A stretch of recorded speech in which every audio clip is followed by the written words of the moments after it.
l'actualité du jour vue par les canaux, Landry Salanon, pour nous en donner la substance déjà confortablement installée. Landry Salanon, bonjour. Bonjour, Joël Etonji.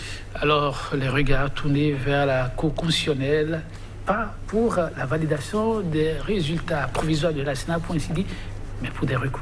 Oui, des recours parce que la publication des listes définitives est attendue au dernier délai. Ce sera le 23 février prochain. En tout cas, selon le calendrier publié par la Commission électorale nationale autonome. Mais devant la Cour constitutionnelle, il y a des recours qui sont donc adressés par certains citoyens. Députés Soui, Rikiat Madougou, Nathanaël Kouti sont nombreux en tout cas à saisir la Cour constitutionnelle pour se plaindre de certains nombres de choses telles que le parrainage. La décision de la haute juridiction est évidemment attendue sur ce point.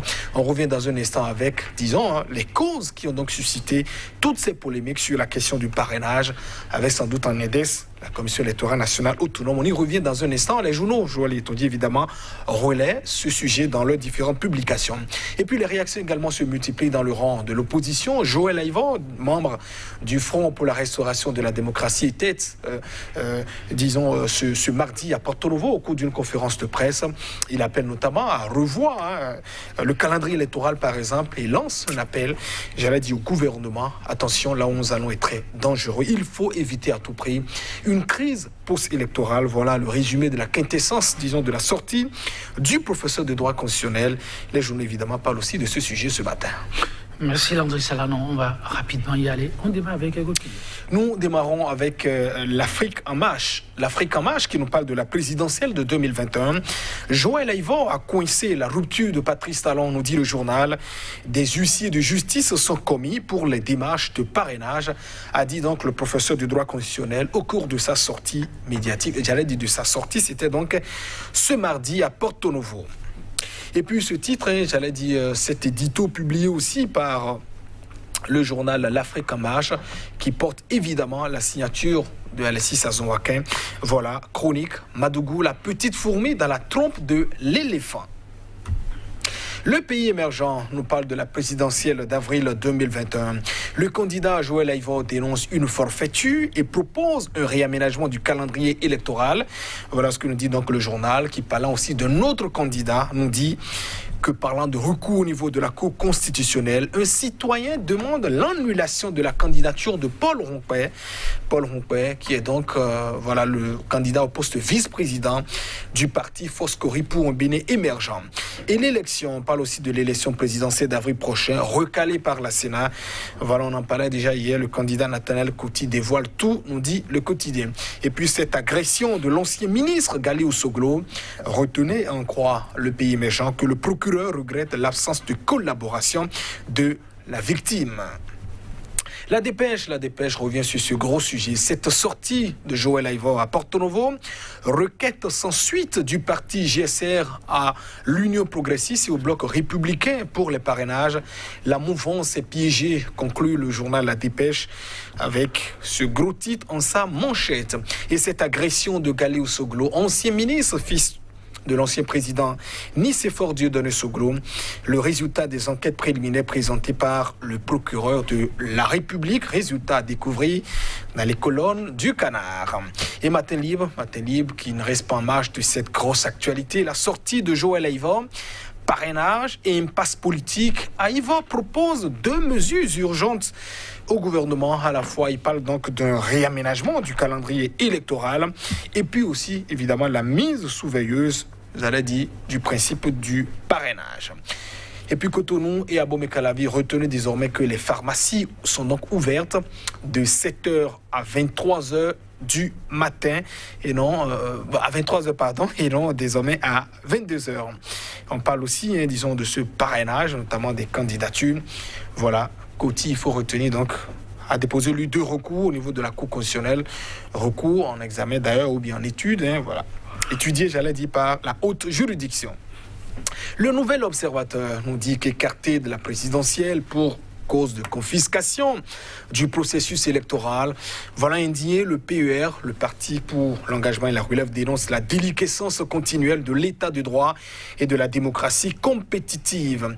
Et puis, le journal nous propose aussi, cet important communiqué du CNPA à l'endroit des patrons et des différents promoteur, le CNPA. Voilà l'organe fêtier, disons, du patronat de la presse au Bénin. Non-délivrance des passeports béninois depuis le 11 février au Bénin. Quelles sont les raisons à cela, à découvrir dans les colonnes du journal. Et puis Bénin, voulant plonger l'opposition, auront là vol à son secours. Voilà, nous dit, voilà le journal, le Nouvel Observateur.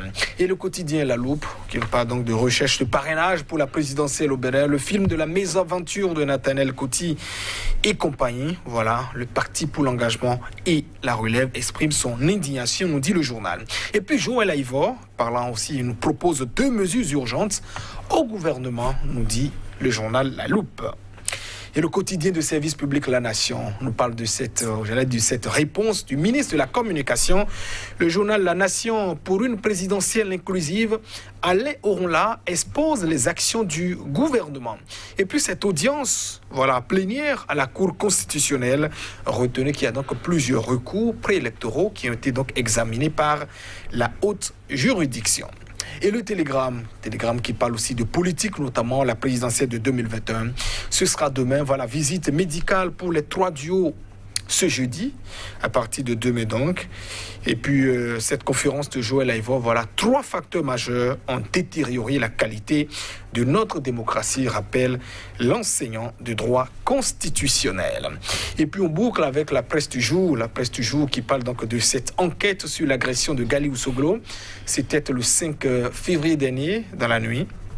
Le procureur de la République, voilà, près au tribunal de première instance d'Abomey-Calavi, déplore le manque de collaboration de la victime. Et puis, nouvelle mesure contre l'exploitation illégale des carrières minérales au Bénin. Les explications du gouvernement sont donc à découvrir aussi dans les colonnes du journal.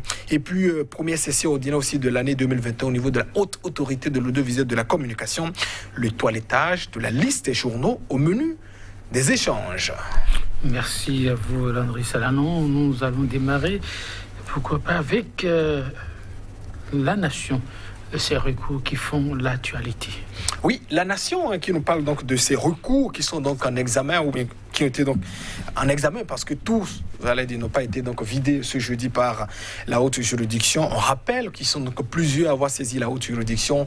La candidate du parti Les Démocrates, du parti de l'opposition, dont Béni Boni-Yaye est donc le président d'honneur, et Kiat Madougou a saisi donc la haute juridiction. Nathaniel Coty aussi a saisi la Cour constitutionnelle. 2 recours aussi adressés à la Cour pour se plaindre de plusieurs choses, à la fois à la question aussi du parrainage d'un duo, Patrice Talon, Mariam Zimé Talata par exemple, et puis l'honorable, Afouobo alias Soui Tidjani, qui lui aussi a saisi la Cour constitutionnelle pour contester entre autres l'authenticité du parrainage. Alors il revient des débats qui ont été donc menés au niveau de cette juridiction, que plusieurs questions étaient donc évoquées. Le député qui, par exemple, au début, n'était pas évidemment à cette audience, a donc rejoint finalement ces 2 avocats, dont Maître Kato Atita par exemple. On rappelle du côté de l'opposition, ils étaient aussi donc 2 à s'être présentés, avec aussi 2 avocats, à la fois de l'honorable Ordin Ladati, qui est donc président de la commission des lois, et également du député Issa Salifou, membre de l'Union progressiste, les 2 d'ailleurs qui sont également se sont donc présentés au niveau des déclarations de la mouvance présidentielle. Ils ont confirmé que le député Afouobo a donné, en tout cas officiellement, son engagement de pouvoir parrainer Patrice Talon, ce qu'ont donc évidemment contesté les avocats du député alias Soui, qui les a finalement rejoints au niveau donc de cette audience. Voilà, débat très houleux d'ailleurs, Joël Yetondi. Mais une question, préliminaire existe comment? Alors, d'où est partie, toute cette polémique autour du parrainage? Je dirais d'abord qu'une première observation du point de vue législatif. Alors, point de vue législatif, parce que vous n'avez pratiquement que dans ces dispositions, les dispositions qui parlent donc du parrainage. Je veux parler des lois, à la fois la Constitution, l'article 44, au niveau dernier alinéa, et l'article 132 du Code électoral, le Code électoral en vigueur depuis novembre 2019, qui parle donc, de la mesure du parrainage, qui précise, et on le rappelle, chaque candidat doit donc être parrainé par, 10% des députés et ou des maires. Ça nous fait tout calcul de 10% de députés et ou des maires. Donc, du point de vue législatif, d'abord, vous avez ou des lois totalement maigres, totalement, manque de clarté, manque de précision sur les contours du parrainage, parce qu'il y a plusieurs questions qui sont donc restées sans réponse. Quels sont les critères, par exemple, pour parrainer un candidat? Quels sont les critères peut-être qu'il doit donc pouvoir remplir? Est-ce qu'on jouit, comme le précise l'article 26, par exemple, d'une certaine égalité, l'article 26 de la Constitution, devant le parrainage de tout le monde? Alors, est-ce que dans ces genres de conditions, par exemple, quelles sont, les conditions, les modalités à établir, par exemple, pour que les différents candidats, par exemple, les différents parrains puissent donc parrainer les candidats? Est-ce qu'on doit, par exemple, adopter la confidentialité que la Sénat a tenté donc d'imposer, par exemple, comment dit-on, aux différents parrains? Parce que souvenez-vous, il y a quelques mois, la Sénat s'est brutalement levée en disant pour la question de l'authenticité du parrainage, nous devons vous garantir une certaine confidentialité, alors même que la loi est totalement floue sur la question. Est-ce que si un processus sur l'étourdie est totalement transparent et qu'il n'y a pas, disons, des choses, par exemple, à cacher au niveau de du processus, est-ce qu'un parrain devrait donc avoir honte, par exemple, de dire clairement, moi j'ai parrainé tel ou tel candidat? Parce qu'il est revenu, en tout cas, dans la démarche adoptée par la plupart, disons, des députés et ou des maires au niveau des deux blocs qui soutiennent les actions du chef de l'État. Je veux parler de l'Union progressiste et également du bloc républicain. Ils sont allés déposer, en tout cas, quand je m'en tiens à cette déclaration de l'honorable Soui, par exemple, les fiches de parrainage signées à blanc au niveau des partis politiques. Qu'est-ce que cela cache, par exemple? Si je suis un potentiel parrain, quitte à moi, et qu'on dit que les parrainages sont donc individuels, je devrais, par exemple, écrire le nom de mon Dieu, moi-même, ou en tout cas assister de mes avocats, peut-être faire des constats du je ne sais pas, ou des actes notariés pour garantir les choses, mais ils sont allés les déposer à blanc. Et qui sont ceux, par exemple, qui ont donc rempli, les fiches de ces différents députés? Voilà l'une des questions, par exemple, soumises, comment dit-on, au niveau de ces juridictions et qui fait essentiellement débat. Je voudrais dire que on ne sait pas, je dirais peut-être quelle mouche a piqué la Sénat. On est peut-être d'accord, par exemple, au niveau de l'institution, de nous dire on vous garantit, d'une certaine authenticité, mais peut-être aussi la fiabilité des formulaires de parrainage. Mais pourquoi, par exemple, dire que nous ne publierons pas la liste des différents parrains, alors que la loi a été totalement absente sur ça? Il y a un adage classique qui dit qu'il est interdit d'interdire tout ce qui n'est pas interdit. Alors, il ne revenait pas, par exemple, à la Sénat de dire que nous interdisons, par exemple, la publication des listes des parrains pour la clarté du processus et la fiabilité. Je crois qu'on devait quand même avoir la liste totale de tous ceux qui ont parrainé le dieu Patrice Talon et Jimba, en tout cas à Gossa, quand on s'en tient pour le moment à la liste provisoire qui a été donc rendue. Donc, chaque institution, également organe dans le processus, est en train de montrer, de prendre sa responsabilité. C'est quand même dommage pour tout ce que nous vivons. Vivement que la paix règne, Joël Etonji. Merci à vous, Landry Salonon. Vivement.